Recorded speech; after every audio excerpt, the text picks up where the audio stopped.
전도를 하는 방법들이 있습니다. 여러 방법들 중에 우리 사형리는 많이 아시죠? 사형리도 아시고 전도 폭발 이런 방법들이 있습니다. 근데 이 전도 폭발에 이라는 그 프로그램 보면 이제 질문으로 시작을 합니다.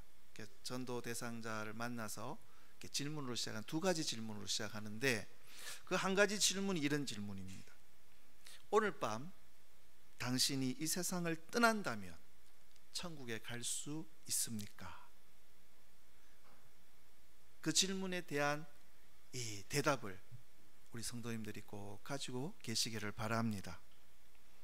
천국 문 앞에 갔는데 전 몰랐는데요 라고 여러분 말할 수 있겠습니까? 하나님께서 이 땅에 우리들에게 시간을 허락하시고 이 땅에 살게 하시면서 하나된 교회로 인도했는데 너희는 왜 나를 영접하지 않았느냐? 여러분, 그날에 우리가 보니까 성경에 기록되어 보니까 그 문을 통과하지 못하는 사람들은 이를 갈고 슬피 울며 탄식한다 하는 날이 올 것이라고 우리들에게 알려주고 있습니다. 여러분, 이 말을 가벼이 여기지 말고 중히 우리가 받아들여야 할 줄 압니다. 여러분, 이 마음 열기만 하면 되지 않습니까? 제가 보니까 마음이 닫혀 있을 때는 어떤 말을 해도 들어가지 않더라고요. 근데 마음이 딱 열리니까 이게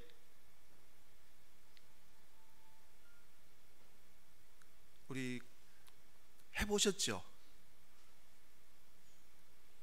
마음이 열리면 그때부터는 행복이 시작되지 않습니까? 말을 듣게 되고 그리고 어떤 그 사랑의 관계가 시작되지 않습니까? 근데 마음이 닫혀 있을 때는 철벽 같더라고요. 어떤 말도 들어가지 않고 튕겨 나오고 하는데 마음만 일단 열리니까 근처에 가지도 못하는 그 관계가 마음이 열리면 손도 잡고 포옹도 하고 뭐 하지 않습니까? 하나님과 우리의 관계도 여러분 이 땅에 허락하신 시간 동안 그 마음의 빗장을 풀고 기회 주실 때 마음 문 열고 꼭 받아들이시는 여러분 되시기를 축원합니다.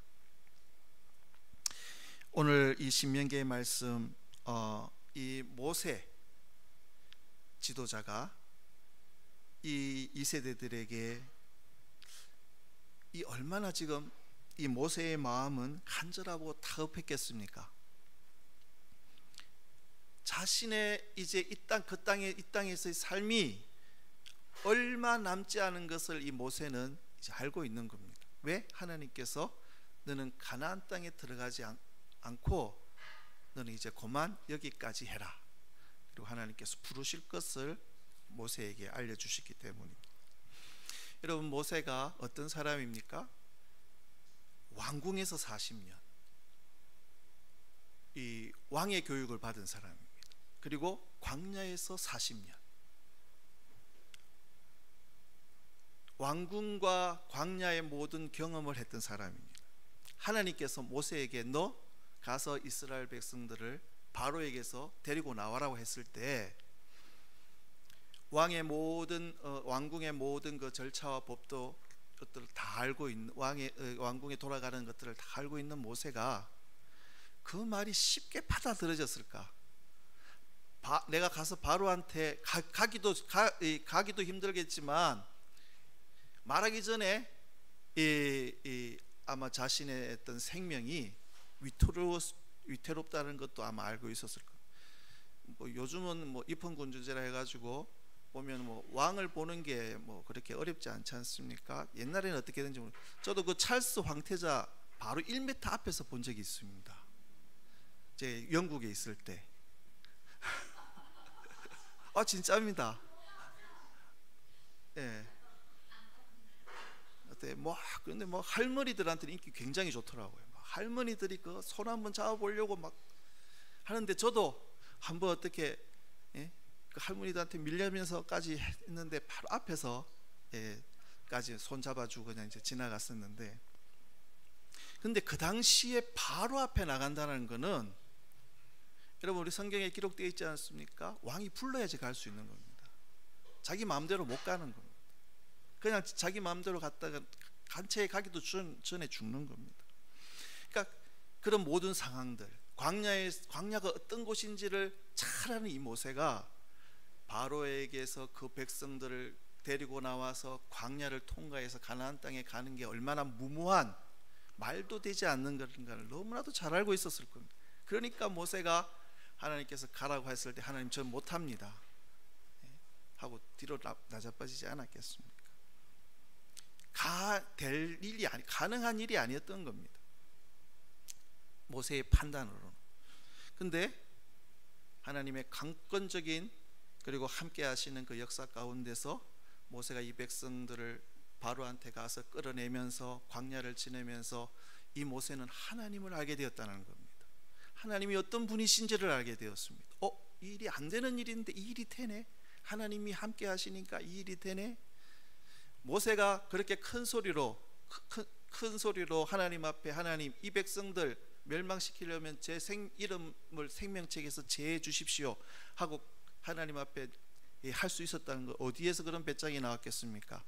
하나님이 그렇게 안 하실 분이라는 걸 너무나도 잘 알고 있다는 거예요. 왜? 하나님을 알기에. 여러분 애들도 보면요, 떼쓰는 거 아무한테나 떼쓰지 않습니다. 때를 받아줄 만한 부모님이 계실 때 때를 쓴다는 겁니다. 내가 때를 쓰면 이 부모님은 받아줄 수밖에 없다라는 것을 이 아이들이 너무너무 아이들이 굉장히 영민하고 또 영악하지 않습니까? 그러니까 모세는 이 광야 이 이스라엘 백성들을 이끌어내면서 광야길을 걸으면서 하나님이 어떤 분이신지를 이 모세는 체험했고 알게 되었다라는 것. 그래서 이 백성들을 하나님께서는 가나안 땅에 들이실 것이고 이 백성들은 가나안 땅을 차지하고 이제 살 것이라는 것도 이 모세는 알고 있었습니다. 그러니까 이 백성들이 이 땅에 들어갔을 때 이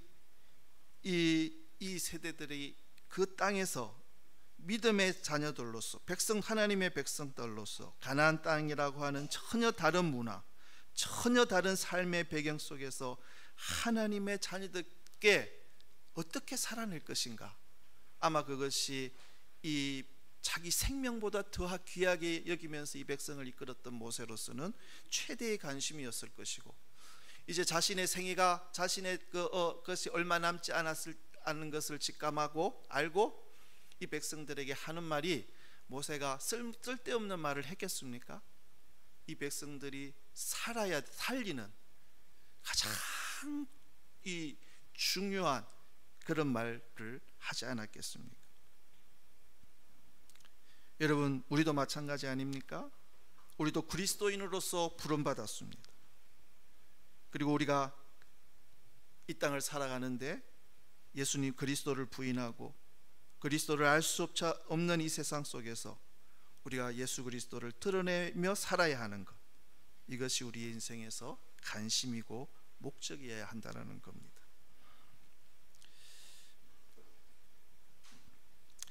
여러분 우리는 눈에 보이는 것들을 따라 살게 되면 결국은 모든 것들을 잃게 되는 경우가 참 많은 것 같습니다. 눈에 좋게 보이는 대로 그것을 따라 살게 되면 나중에는 빈털터리가 되는 경우들을 우리는 많이 봅니다. 우리는 아브라함의 조카 롯의 교훈을 우리는 너무나 잘 알지 않습니까? 그 소돔과 고모라가 굉장히 비옥하고 기름진 땅이었습니다. 아브라함이 조카 롯에게 네가 원하는 곳을 택하라고 했을 때 자기 눈에 좋게 보이는 대로 이 롯이 찾아서 갔다가 어떠한 낭패를 당했는지 우리는 성경의 역사를 통해서 우리는 보고 있습니다. 여러분, 오늘 이 모세가 이 백성들에게 하는 말, 우리가 귀담아 들어야 할 말이 있다면 그 땅에 들어가서 하나님을 섬기라고 하는 것입니다. 하나님을 섬기는 삶, 예수님을 섬기는 삶, 그 섬김의 삶이 무엇일까? 우리 현대 보면 이 서비스라는 말에 우리는 집중하지 않습니까? 그래서 기업들도 보면 이 고객 만족, 경영 이런 거에서 서비스를 굉장히 강조를 합니다. 우리 교회에서도 이 서비스는 예배를 말합니다. 그래서 예배 드린다는 서비스입니다. 그런데 세상적인 그 섬김, 성경적인 섬김이 우리는 다르다는 것을 우리는 알아야 합니다. 오늘 13절 말씀에 보니까 내가 오늘 너희에게 명하는 내 명령을 너희가 만일 청종하고 너희의 하나님 여호와를 사랑하여 마음을 다하고 뜻을 다하여 섬기면, 그 땅에 들어가는 이유가 하나님을 섬기기 위해서 가는 인생인데, 그리고 하나님을 섬기는 길이 사는 길이라고, 그리고 이 세상을 섬기는 길은 죽는 길이라고 우리들에게 지금 알려주고 있습니다. 그럼 어떻게 섬기는 것이 섬김일까? 첫째 보니까 여호와를 사랑하라고 말씀합니다. 하나님을 사랑하라, 그리고 마음을 다하고 뜻을 다하여 섬기라. 순서를 보니까 너희에게 명하는 명령을 너희들이 청종하라. 하나님께서 우리에게 하시는 말씀에 순종하는 것이 먼저라는 겁니다. 그러면 그게 사랑하는 것이 된다는 겁니다. 사랑하는 것이 되면 우리는 마음과 뜻을 다해서 섬기는 것이 된다는 겁니다. 그래서 성경에서 말하는 사랑은 하나님의 말씀으로부터 비롯되는데, 하나님께서 이 우리 귀에 들려주시기 위해서 말씀하시는 그 계명, 그 말씀, 그것을 아는 것, 지키는 것, 순종하는 것, 그게 사랑의 시작이라는 겁니다. 그래서 우리가 하나님을 사랑하는 방법은 하나님의 계명을 알고 깨닫고 지키는 것으로부터 시작이 됩니다. 그래서 하나님을 사랑하기 위해서는 우리는 하나님의 말씀, 명령을 들어야 합니다. 듣고 순종하게 되면 그것이 하나님을 사랑하는 것이 되고 우리의 마음과 뜻을 다해서 섬기게 된다라는 겁니다.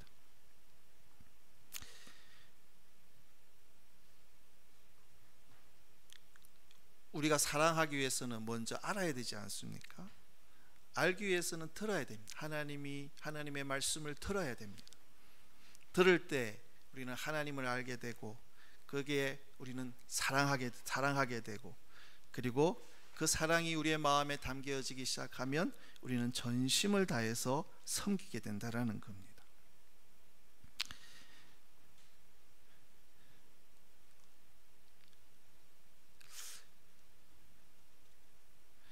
근데 이 예수님께서 우리들에게 하나님과 재물을 겸하여 사랑할 수 없다고 말씀합니다.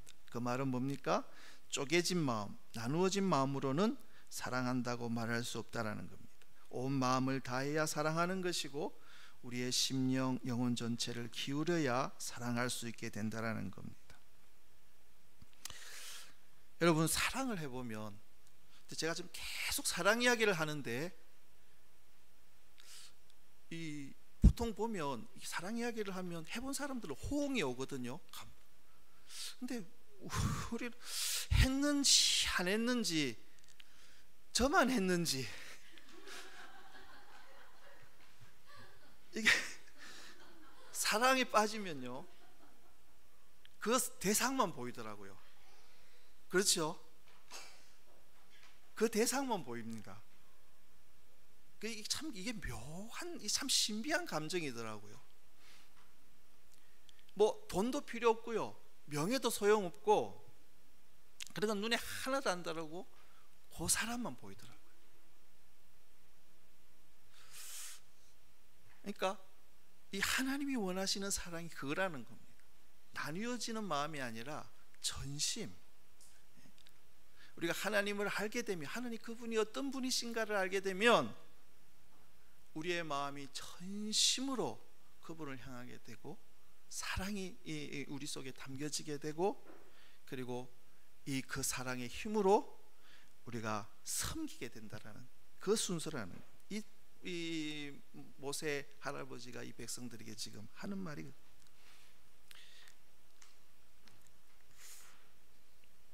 세상의 섬김은 어떤 섬김입니까? 고객 만족을 위해서 서비스를 하지 않습니까? 그런데 동기가 다릅니다.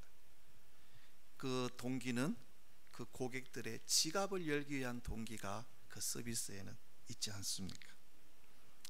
어떻게든 호주머니를 열어서, 지갑을 열어서 그것으로 나의 유익을 삼는, 그건 세상의 서비스입니다. 그러나 우리는 그 반대급부를 위해서 우리가 섬기는 존재가 아니라는 겁니다. 그래서 하나님을 섬기려면 말씀을 알아야 되고 그 말씀대로 살아야 되는 것이고, 그러면 점점 그분을 사랑하게 되고 우리의 마음과 우리의 영혼이 그분께로 향하게 된다는 겁니다. 그리고 그 마음으로 우리가 그 사랑의 마음이 되게 되면 저절로 몸이 움직입니다. 저절로 그 사랑의 대상을 위해서 뭘 할까, 뭘 해줄까, 뭘 해주면 좋을까 하는 그 행동들이 일어나더라고요. 그래서 이 평소 같으면 피곤한 거리지만 사랑이 빠지게 되면, 폴인 러버가 되게 되면 거리가 상관이 없더라고요. 보니까 이 먼 거리를 가장 가깝게 갈 수 있는 이 방법이 사랑하는 사람과 동행하는 거라고 그러지 않습니까? 그러니까 서울에서 부산, 예전에, 지금은 KTX가 있어서 2시간 반이면 가지만 예전에는 5시간 정도 기차를 타야 되지 않습니까? 근데 혼자 갈 때는 얼마나 지겨운 거리입니까? 근데 사랑하는 사람과 가면 그게 하나도 안 지겨워. 밤 기차 한번 타봤는데 금방 가더라고요. 아마 미국 가는 그 비행기도 마찬가지고, 혼자 가면 얼마나 지겨운지, 열 몇 시간을 가야 되는데, 근데 사랑하는 사람들과 함께 하면 결코 지겹지 않은 시간이라는 것. 이 사랑이 그렇게 된다, 섬김이 그렇게 된다라는 겁니다. 그래서 사랑 없이 일하는 그 섬김이 될 수가 없다라는 겁니다. 그래서 예수님께서 오셔서 이 섬김에 대한 그림을 우리들에게 보여주셨습니다. 첫 번째로 보여주신 게 뭡니까? 세족식, 이 성찬식을 통해서 우리에게 보여주셨던 그림입니다. 그래서 섬기는 것은 낮아지는 것, 사랑하는 것, 내가 낮아지는 거라는 겁니다. 내가 그 사람보다 낮아지면 사랑하고 있는 겁니다. 이 남녀관계, 예로 들기 좋은 게 남녀관계 아닙니까? 이게 사랑을 하니까 그냥 종이 되어 버리더라고요. 해달라는 거 다 해주잖아요. 보면 대놓고는 제가 이야기는 잘 아는데, 우리 장로님이 권사님을 사랑하시니까 해달라는 거 보니까 심지어 막 무례하게 막 말씀하시는 것도 다 받아주시고 다 해주시더라고요. 여러분, 그게 사랑이 없으면 불가능한 일에 벌써 와장창 깨지고 난리가 났겠죠. 그러니까 사랑을 하니까 내가 낮아져서 섬기게 되더라는 겁니다. 그 사람이 군림하면, 지배하면 그거는 권력을 추구하고 있는 거지 사랑을 따라가고 있는 게 아니라는 겁니다.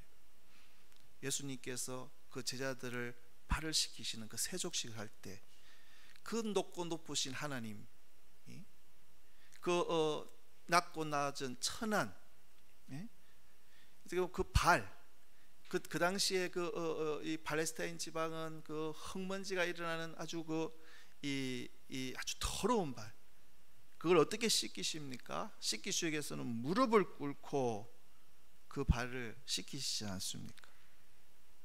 그래서 지극히 낮추는 행위, 나를 낮추는 행위를 섬김이라고 몸소 우리들에게 보여주십니다. 그리고 성찬, 내 살과 피를 마시라는 겁니다. 나를 먹으라는 겁니다. 내 생명을 받으라는 겁니다. 그래서 예수님은 이 세족과 성찬을 통해서 우리들에게 섬김이 무엇인가를 우리에게 보여주셨습니다. 그리고 두 섬김의 이야기를 우리들에게 들려주십니다. 선한 사마리아인의 비유입니다. 그 사람은 레위인도 아니고 제사장도 아니고 멸시받던 사마리아인이었습니다. 근데 피 흘리고 죽어가는 사람을 그냥 지나치지 않고 그의 상처를 싸매고 또 여인숙에 데려다 놓고 돈을 지불하고 모자라면 다시 오겠다고 말씀합니다. 예수님은 그 이야기를 통해서 너는 누구의 이웃이 될 거냐라고 말씀하셨습니다. 누구를 섬길 것이냐라고 물으시는 겁니다.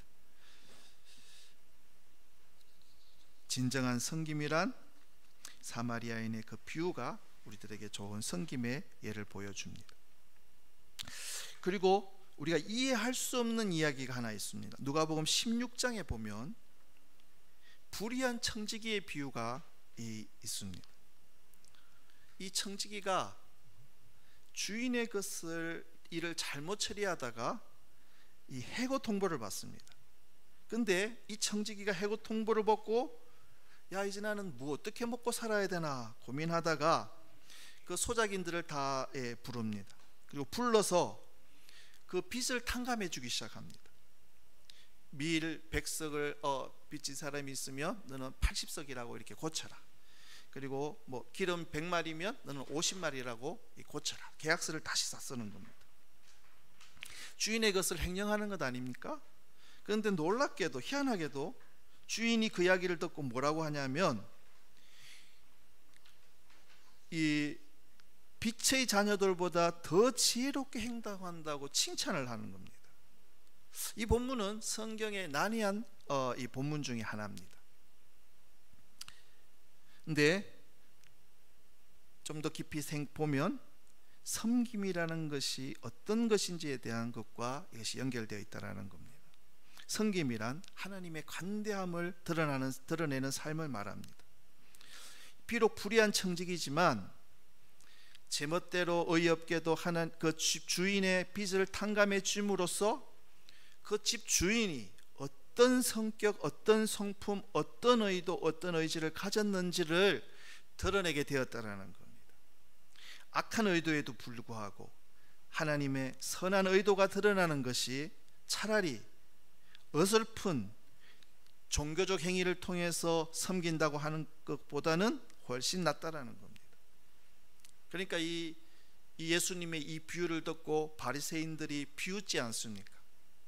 성경에서는 그들은 재물을 좋아하기 때문에 그런 행동을 이해할 수도 용납할 수도 없다고 말씀하고 있습니다.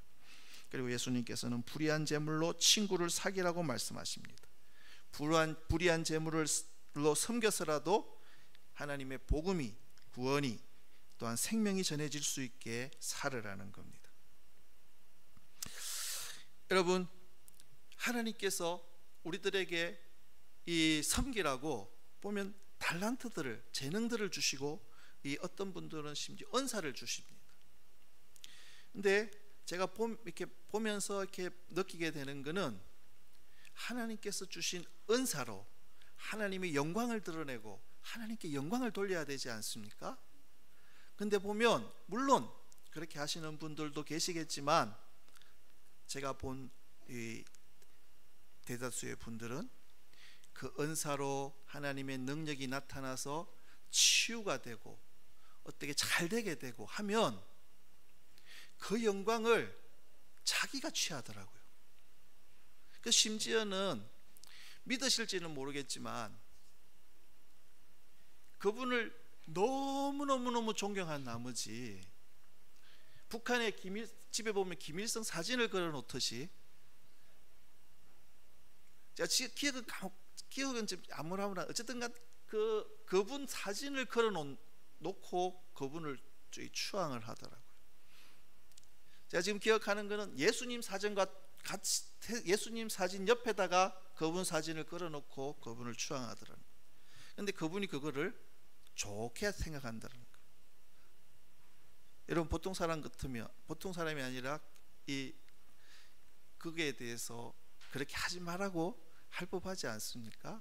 이건 하나님이 하신 일이고 이 하나님이 베푸신 은혜라고 할 건데, 보면 그 영광을 자기가 취하고 하나님의 어떤 그 영광을 드러내지 않고 자기가 자꾸 자기의 어떤 능력을 자꾸 드러내더라고요.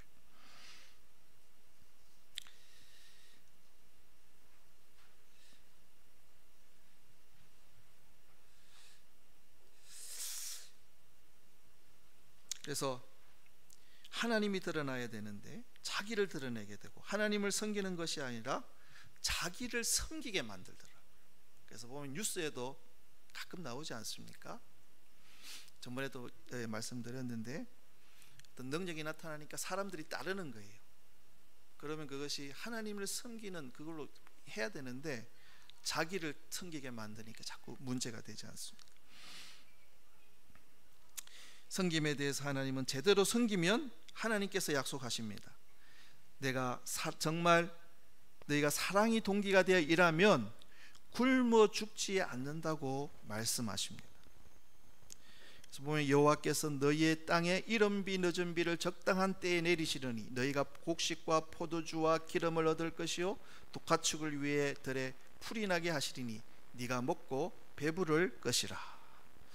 여러분, 우리나라는 사계절이 있지만 이 팔레스타인은 우기와 건기가 있습니다. 그래서 10월부터 12월 때까지 비가 내리는 그 비로 파종을 하게 되고, 그리고 이게 이른 비고 늦은 비는 3, 4월에 파종을 해서 이 곡식이 염을 차올라야 할 때, 이 물이 필요할 때 그 3, 4월에 이 늦은 비가 내려줘야 한다는 것.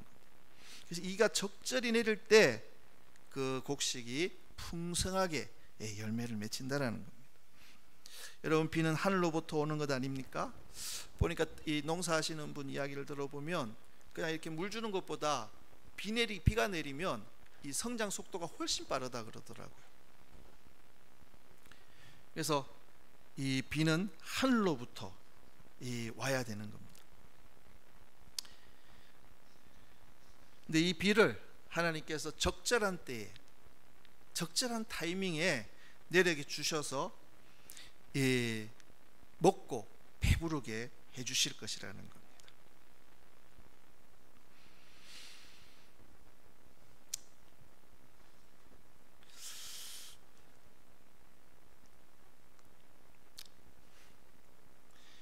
어, 18절부터 20절 이하가 있는데 오늘 또 길게 하면 수원이가 다음 주에 안 올 것 같아서 어쨌든